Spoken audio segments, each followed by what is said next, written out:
Next person I have up is Philip Batchelder.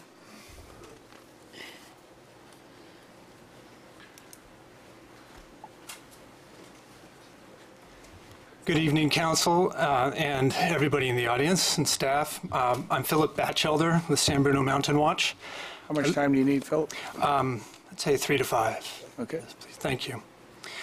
So, within your findings for the first resolution is an important statement that the addendum is the proper level of environmental review that needs to be done on this project. San Bruno Mountain Watch is steadfast in our belief that CEQA calls for the preparation of a supplemental environmental impact review.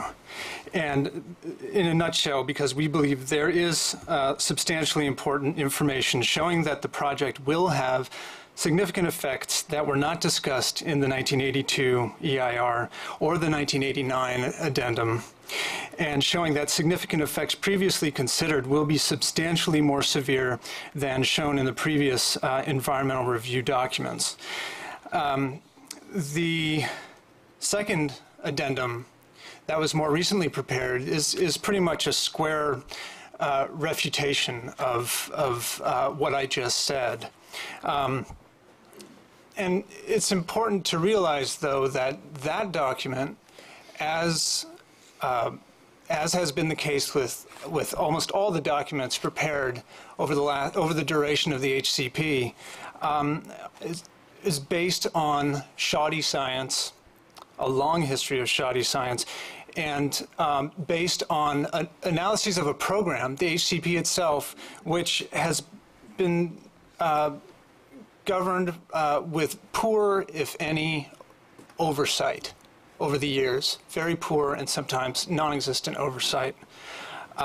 So the science that runs throughout all the planning documents is largely based on years and years and years of work and reports done by Thomas Reed Associates. And Mountain Watch has panned this work all along. And you've heard our critiques, but it's worth some repeating.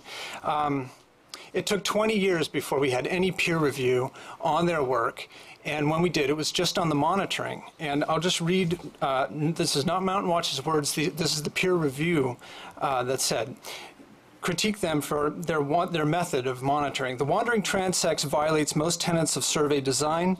It is convenient sampling, providing no replication for comparison. The design was opportunistic rather than pre-structured, making it haphazard rather than random. There's some scientific terminology in here that I'm not going to get into. Ample scientific literature was available at the time that the survey technique was designed to indicate the value of replication in the form of fixed, repeated transects, which is absolutely not what was being done and paid for many, many years with precious HCP funds.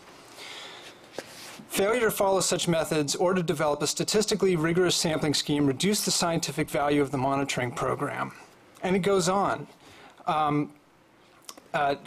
calling the technique deficient to gather data about butterflies from which statistical inferences can be made. And yet, these inferences that have been made by Fish and Wildlife Service, by the county, by other agencies, all along can rest on this faulty data. I mean, even Thomas Reed himself, when asked by the Fish and Wildlife Service to give some indication of what sort of policy could be produced based on their data on the Calliope silver spot itself, said, this is Tom Reed speaking, my own sense is that the population of Calliope silver spots is always going to have such a high variance as to be meaningless for policy. And yet, we have been paying for monitoring and crafting policies, including what is supposed to play out on the Northeast Ridge to this day. So that's just one small example of the faulty scientific basis. As far as oversight goes, Paul showed some pictures of the deep erosion that's gone on. Why has that been allowed to continue? There's a huge convenient situation here on the Northeast Ridge. This is another example of the eucalyptus trees. It said, well, that's low quality habitat. We're relocating development from the hilltop that's valuable habitat to where the eucalyptus is now, and so this is a net gain. But what's not said is that 28 years ago, as a condition of the project approval in 1982, those eucalyptus trees were to be thinned significantly, and native plants were to be planted underneath those areas. What if that had been done 28 years ago? Would we be talking about moving houses to that lower quality habitat, or would it be viable habitat? Where was the city of Brisbane there? Where was the county? Where were the people who were overseeing this project? Instead, we had the eucalyptus removed only last year, or in 2008, I think it was. So there are numerous examples for example, the Brookfield apparently in 1997 built a reservoir on county land and dedicated or a water tank and dedicated the tank to the city of Brisbane without the county's permission. What's going on with that? So to move on, though, it's apparent that How much more time do you need? Am I at 5 minutes already? Okay, well, I'll 5 wrap. minutes or 3, but give them a couple more minutes. I'll wrap it up quickly. It's apparent that Fish and Wildlife Service's approvals along the way of the HCP amendment and of the changes to the take permit are providing something of a refuge for the other agencies who have to make decisions. Who are we might reasonably ask to say, well, we disagree with the Fish and Wildlife Service about what they deem to be the best thing for the butterflies.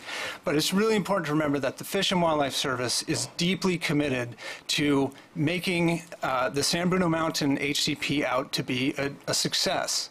It's not. It's not a success. It is the model for over about 1,400 at least other HCPs, and they're very invested in keeping this a success. So to conclude, if we're going to approve this project, let's at least be honest about what you're being asked to do. You're being asked to cap off a long, elaborate process that was infused with faulty science and poor management for many, many years. And this particular act may spell the last push of the Calliope silver spot toward extinction. So thank you for your time. Please vote against the addendum and require a supplemental EIR. Thank you. Philip.